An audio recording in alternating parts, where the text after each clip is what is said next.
সেই স্কুল জীবনে থাকতে একবার শাপলা তুলতে গিয়েছিলাম, তাও আমি আর আমার খালাতো বোন। সেদিন যে ঘটনা ঘটছিল সেটা মনে হলে আজও হাসি। তবে এই শাপলাগুলো আবার ভাববেন না যেন আমি তুলতেছি, এগুলো তুলতেছে হচ্ছে আমার ফুফাতো বোন। আসসালামু আলাইকুম সবাইকে, কি অবস্থা সবার? যে একটা আনন্দের মুহূর্ত কাটিয়েছিলাম সেদিন, সেই মুহূর্তটাই আজকে আপনাদের সাথে শেয়ার করতে যাচ্ছি। এই যে কিছু ভালো আর ভাঙাচোরা রাস্তা দেখতে পেলেন, এটা হচ্ছে আমার ফুফুর বাড়িতে যাওয়ার সময় পরে। তবে এই রাস্তার উন্নতি আজও হয় নাই। আগেও আসতাম এই ভাঙাচোরা রাস্তায় দেখতাম, এখনো সেই একই অবস্থা দেখতেছি। স্কুল বন্ধ ছিল তো তাই মা আর মেয়ে মিলে চলে আসলাম ফুফুর বাড়িতে। ফুফাতো বোনও দেশের বাইরে থেকে আসছে। আমরা সবাই মিলে যে একটা আনন্দের জার্নিতে গিয়েছিলাম সেটাই আপনাদের সাথে শেয়ার করব। তো ফুফুর বাড়িতে কাজ চলতেছে, বিল্ডিং এর কাজ চলতেছে, কাজ এখনো কমপ্লিট হয় নাই, দেখতে পাচ্ছেন সব এলোপাতারি হয়ে আছে। আর ঘর ভাঙার পরে বাড়ির যে একটা পরিবেশ হয় সেটা আমার মনে হয় সবচেয়ে বিরক্তিকর একটা অবস্থা। সবকিছু কমপ্লিট হওয়ার আগ পর্যন্ত মনে হয় যে কোনো কিছুতেই শান্তি নাই। আমরা তো জাস্ট দেখি, আর যারা এই সময়টা পার করে তাদের কাছে আরো বেশি খারাপ লাগার কথা। যাই হোক, এই যে পিঠাগুলি দেখতেছেন এগুলো হচ্ছে তালের পিঠা।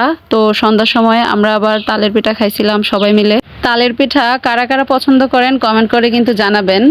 তো পিঠা খাওয়ার পরে রাতে আবার আমার ফুফাতো বোনের ছেলে মেয়ে, আমি আর আমার ফুফাতো ভাইয়ের বউ, আমরা সবাই মিলে লুডো খেলি। সকালবেলা ঘুম থেকে উঠেই দেখি বৃষ্টি আসতেছে, আর এই যে দেখতে পাচ্ছেন ওনারা বাইরে গিয়েও কাজ করতে পারতেছে না বৃষ্টির কারণে।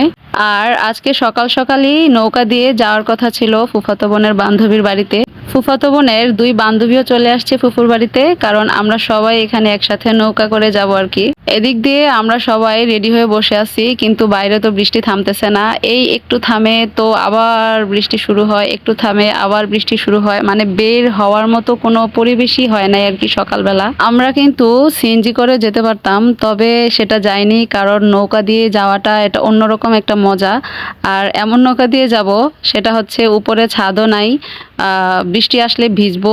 তবে পুরোপুরি যেন ভিজে না যায় তার জন্য যে মূল্যবান জিনিসগুলো নিতে চলেছি সেটা না দেখলে কিন্তু মিস করবেন, দেখতে থাকুন। বৃষ্টিটা এখন একটু কমেছে, আর যার কারণে আমরা সবাই বের হইছি। আমাদের কিন্তু বের হওয়ার কথা ছিল সকাল 9টা-10টার দিকে, আর বৃষ্টির কারণে সেটা পারি নাই। 12:30 বাজে আমরা বাসা থেকে বের হইছি। দেখতে পাচ্ছেন যত সব বস্তা আর চৌকি মোড়া টোড়া যা আছে সব আমরা নৌকায় করে নিয়ে নিতেছি, যাতে করে আমরা বসতে পারি। আর বৃষ্টি থেকে বাঁচার জন্য আমরা নিছি হচ্ছে খুব বড় চট, ওগুলাকে চট বলে। দুইটা নৌকার জন্য দুইটা চট নিছি, যাতে করে বৃষ্টি আসলে আমরা সবাই এটার নিচে বসে থাকতে পারি আর কি। আমার ফুফাতো বোন বস্তাগুলো এক পাশে রাখলো, যাতে করে আমাদের দরকার হলে আমরা এখান থেকে নিয়ে বসতে পারি। আর আমার ফুফাতো বোনের জ্যাঠাতো বোনের জামাই হচ্ছে আমাদের ছবি তোলায় অনেক ব্যস্ত ছিল, নজরুল ভাই।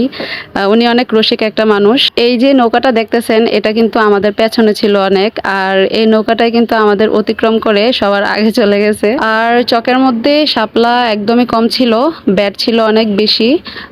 মন চাইছিল যেন পানিতে নেমে ইচ্ছা মতো ব্যাট তুলি, শাপলা তুলি। বিশ্বাস করবেন না, এত মানে আনন্দময় ছিল এই দিনটা, মানে ভাষায় প্রকাশ করার মতো না। আমি তো নৌকার একদম মাথায় বসছি, আর 2টা 4টা 5টা যে কয়েকটাই পাইছি শাপলা আর ব্যাট তুলছি। এই যে বৃষ্টি শুরু হয়ে গেছে অলরেডি, দেখতে পাচ্ছেন আমরা কিন্তু চটের নিচে আছি সবাই, প্রায় কিন্তু কাছাকাছি চলে আসছি। আর কাছাকাছি এসেও কিন্তু একটুর জন্য আটকে গেছি। তো অনেক কষ্ট হয়েছে, যারা নৌকা চালাইছে তারা অনেক কষ্ট করছে, অনেক কষ্ট যা ভাষায় প্রকাশ করার মতো না। অবশেষে তীরে তরি ঠেকলো। ফুফাতো বোনের বান্ধবীর ছেলেটা আমাদের সবাইকে ধরে ধরে উঠাইছে। জায়গাটা অনেক পিচ্ছিল ছিল, তো না হয় আমাদের সবার উঠতে অনেক কষ্ট হইতো আর কি। নৌকায় করে তো এতক্ষণ আরামে আসলাম, কিন্তু নৌকা থেকে নামার পর ফুফাতো বোনের বান্ধবীর বাড়িতে মনে হয় 1 মাইল জায়গা হেঁটে আসতে হয়েছে। ফুফাতো বোনের বান্ধবীর এই রাস্তা দিয়ে হাঁটতে অনেক সমস্যা হচ্ছিল, তো আপুকে বললাম যে আপু আপনি আমার হাত ধরে ধরে হাঁটুন। অবশেষে অনেক হাঁটাহাঁটির পরে আমরা আসলাম আপুর বাড়িতে। আর যে আপুর বাড়িতে আসছি সে আপুর ব্যবহার এত অমায়িক, মনে হয় যে আপুর সাথে অনেক আগের পরিচয়, এত ভালো ব্যবহার ওনার। আসার পর আপু আমাদের সবাইকে শরবত দিল। তারপর আমাদের খাওয়া দাওয়ার পর্ব শেষ করলাম, ছেলেরা আগে, তারপর আমরা মেয়েরা পরে খাইছি। আপু কিন্তু অনেক আইটেম করেছিল আমাদের জন্য, যদিও আমি ক্যামেরায় সবকিছু দেখাতে পারিনি। খাওয়া দাওয়া শেষে আমরা কিছুক্ষণ গল্প করলাম, আর তারপর আপুর উঠানে আমরা সবাই মিলে কিছু ছবি তুলেছিলাম। বেশি সময় আমরা আপুর এখানে থাকিনি, কারণ আমাদের আবার নৌকায় করে বাড়ি ফিরতে হবে। আর এবারেও মাহি আমাদের সবাইকে হেল্প করলো নৌকায় উঠতে। আপুর বাসা থেকে যখন বের হয়েছিলাম তখন কিন্তু বৃষ্টি পড়ে নাই, আর যেই নৌকায় উঠে বসলাম তখনই বৃষ্টি পড়া শুরু করলো। তবে বাড়ি ফেরার সময় কিন্তু আমরা সবাই ইচ্ছে করেই ভিজেছিলাম। আর আমার বোন তো ব্যাট তোলায় মহা ব্যস্ত, দেখতেছেন মাশাল্লাহ কতগুলো ব্যাট তুলছে। আর এই ব্যাটের ভিতরে সবগুলো বিচি কিন্তু কালো ছিল। কথা বলতে বলতে কিন্তু বাড়িতে চলে আসলাম। আর আমার কাছে মনে হয়েছিল যে যাওয়ার থেকে আসার সময়টা অনেক তাড়াতাড়ি হয়েছে। সবার একসাথে নৌকা ভ্রমণে যাওয়াটা আমার কাছে এমন মনে হয়েছিল যে আগেকার দিনে সবাই একসাথে যেমন কোনো অনুষ্ঠানে যেত, ঠিক তেমন। ভেজা কাপড় নিয়ে আলহামদুলিল্লাহ সবাই ভালোভাবে বাড়িতে আসলাম। তো এই ছিল আমাদের জার্নি। আপনাদের সবার কেমন লাগলো কমেন্টে অবশ্যই জানাবেন। সবাই অনেক বেশি ভালো থাকবেন। আল্লাহ হাফেজ।